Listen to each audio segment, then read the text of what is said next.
This is Troy, Kilo Foxtrot 7, Sierra Echo Yankee. Today I'm going to show you how to use a GPS USB dongle for time sync in Windows 10. There's a lot of portable operations being done with a Raspberry Pi, and I know some folks might be scared of Raspberry Pi or maybe just don't want to jump into it and they use their Windows machine for portable operations. So this is how I found how to sync the time with the GPS. You want to go to the internet and download BKT Time Sync by IZ2BKT. I'll put a link in the description below on where to get that. Install that.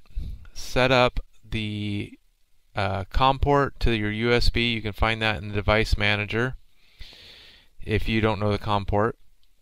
Once you've installed that, and you can set up enable GPS, and then you can also have it set up to enable NTP, so you can use the NTP server when you're at home hooked to the internet, so it'll sync either one based on what's hooked up.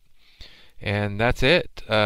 You'll have up-to-date time while you're running FT8 for Parks on the Air, Summits on the Air, any portable operation.